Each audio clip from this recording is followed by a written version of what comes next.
Благодарам. Имам едно прашање за полскиот амбасадор. Се надам дека ќе може да ни одговори на дилема која што имам во однос на процесот на заекнување на европска безбедност во концепт кој што го најави францускиот претседател Макрон. На почетокот би дал еден вовет во 90-тите години. Тогашниот полски претседател Лех Валеса кажа: ние ќе направиме од Полска втор Јапан. И тогаш веројатно ни изгледало смешно сето тоа, ама денес после неколку децении напорна работа, параметрите покажуваат дека следната година животниот стандард на Полска може да се приближи, дури да го надмине тој во Јапонија. Во таа смисла, сметам дека тоа е еден од бројните докази дека само интензивна работа, предприемачки дух, силна посветеност и визија може државата да ја мрдна напред, да ги зајакнат институциите. Нешто што, за жал, сметам дека ние во овој момент не гледаме. Реформската агенда, која што ја спомна заменик министерката, е практично закопана во место. Ништо таму не се мрда. Може да ви кажам дека до јуни 25 година треба да се донесат некаде околу 20 закони, а ниту еден од нив не е во собраниска процедура.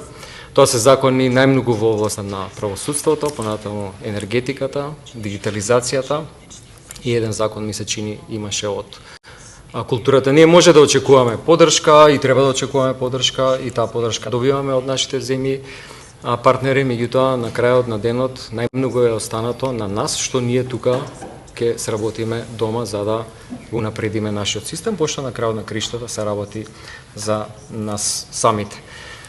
Партнерството со Европа и со Соединетите американски држави сметам дека треба да се покаже на дела, со дела.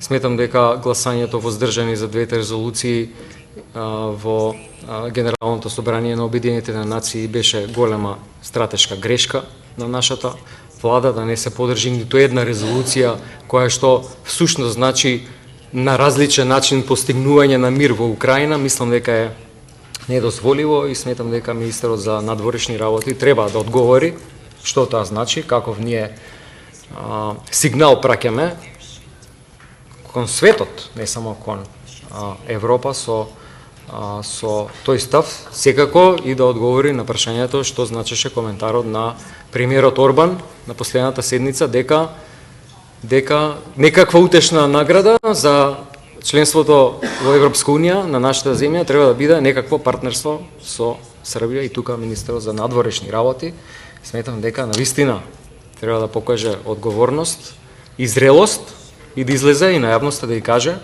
што тоа значи и да искоментира зашто владата немаше коментар во Будимпешта на тоа прашање.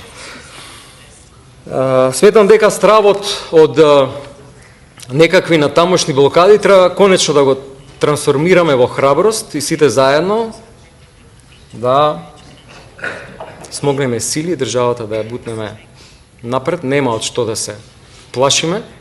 Ако сите заедно кажеме дека нашиот национален консензус е членството во Европска унија, конечно треба сите да работиме заедно. На крајот на краишта, кога сме сите заедно, никој не може да биде од надвор посилен од нас.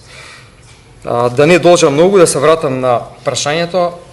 Амбасадоре, дали во оваа ситуација во која што сме во овој момент, Република Северна Македонија е на масата, во планот, на агендата, делот на зајакнувањето на безбедносниот систем во Европа? Благодарам.